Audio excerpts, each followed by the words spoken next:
جو زکوٰۃ اپنے مال سے نہ ادا کرے وہ بھی گناہگار ہے۔ علماء نے شریعت کی روشنی میں اس کے حدود کو متعین کیا ہے۔ سونا 7.5 تولہ، اگر اتنی مالیت کا سونا یا اتنی رقم ڈالرز میں، پاؤنڈز میں، پاکستانی روپی یا دیگر جس کی قیمت 7.5 تولہ سونا اس کے عوض بنتا ہو، اگینسٹ بنتا ہو، اور اس پر پورا سال گزر جائے، ہولان ہول ہو جائے، تو 2.5% اس کے لیے زکوٰۃ ادا کرنا یہ فرض ہے۔ سونا ہو تو 7.5 تولے، چاندی ہو تو 52.5 تولہ چاندی، یہ ہو تو 2.5% کے حساب سے اس کی زکوٰۃ دی جائے گی، اور غرباء و مساکین میں اسے تقسیم کیا جائے گا۔ اور انہیں اس میں تملیک شرط ہے کہ جو نادار لوگ ہیں ان کے ہاتھ پر رکھا جائے اور انہیں دیا جائے، یا جو اس کام کے لیے امانت دار مقرر ہوں تو انہیں دی جائے، اور وہ اپنی ذمہ داری اور ایمانداری سے ان غریبوں اور مسکینوں تک اس رقم کو پہنچائیں، اور اس خدا من تعالیٰ کا یہ عائد کردہ فرض اسی صورت میں ادا ہوتا ہے۔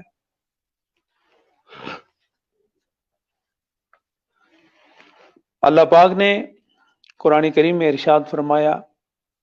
فَأَقِیمُوا الصَّلَاةَ وَآتُوا الزَّکَاةَ وَارْکَعُوا مَعَ الرَّاکعِینَ۔ تقریباً زکوٰۃ کا 82 مقامات پر اللہ نے قرآن مجید میں اس کا ذکر کیا ہے، اور نماز میں، قرآن میں نماز و زکوٰۃ کا 32 مقام پر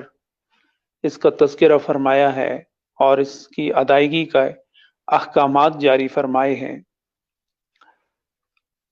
دوسرے مقام پر ارشاد فرمایا، سورہ توبہ کی آیت نمبر 103 ہے، خذ من اموالہم صدقۃ تطہرہم وتزکیہم بہا، کہ ان سے، ان کے اموال میں صدقہ یعنی زکوٰۃ لی جائے، تطہرہم، اور یہ صدقہ اور زکوٰۃ ان کو بھی پاک کر دیتا ہے، وتزکیہم بہا، اور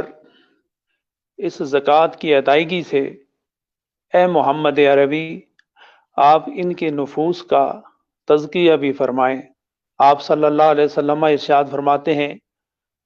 امیروں کو مخاطب کر کے فرماتے ہیں، انما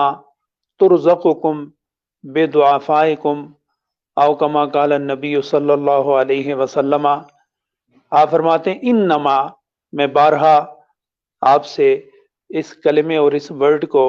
ایکسپلین کر چکا ہوں، بیان کر چکا ہوں۔ حضور صلی اللہ علیہ وسلم ارشاد فرماتے ہیں، اور میری امت کے امیروں غور کرو، انما ترزقکم بدعفائکم، تمہارے پاس جو رزق ہے، تمہارے پاس جو دولت ہے، تمہارے پاس جو سونا اور چاندی ہے، تمہارے پاس جو اقتدار ہے، تمہارے پاس زمینوں کا ایک جال بچھا ہے، تمہارے پاس اموال کے ڈھیر لگے ہیں، تمہارے پاس بینک بیلنس کثیر تعداد میں موجود ہے، کیا تمہیں اس بات کا علم ہے کہ یہ مال تمہیں کیوں عطا کیا گیا؟ تو حضور صلی اللہ علیہ وسلم نے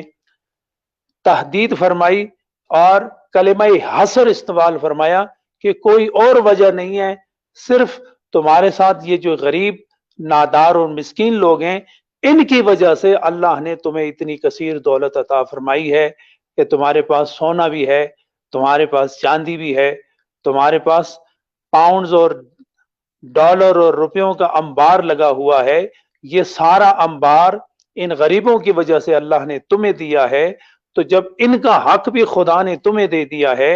اور تمہیں اختیار دے دیا کہ ان کو یہ حق، ان کو تم خود ادا کرو، تاکہ معاشرے میں ایک بیلنس قائم ہو جائے، ایک توازن قائم ہو جائے، ایک بھائی چارہ اور ایمان کی چاشنی اور روشنی قائم ہو جائے، تو جب تم اپنے ہاتھ سے انہیں ان کا حق پہنچاؤ گے، اگرچہ وہ حق خدا نے مقرر کیا ہے غریبوں کا، جب خدا کا قائم کردہ نظام اور حکم جب تم اس کو قائم کرو گے، غریبوں کو اس کا حق ادا کرو گے، تو مال کا حق ادا ہو جائے گا۔ صدقتن تطہرہم وتزکیہم بہا، اس سے جو تمہارا مال بچ جاتا ہے خدا اس کو بھی پاک طیب و طاہر فرما دیتا ہے۔ وتزکیہم بہا، اور یہ جو تم زکوٰۃ ادا کرتے ہو اس سے اللہ تعالیٰ تمہارے نفوس کا، تمہارے دلوں کا، تمہارے روحوں کا، تمہارے خیال کا، تمہارے وجدان کا، تمہاری نظروں کا، تمہاری گفتگو کا، تمہاری جستجو کا، تمہارے ظاہر کا، تمہارے باطن کا اللہ تعالیٰ تزکیہ بھی فرما دیتا ہے۔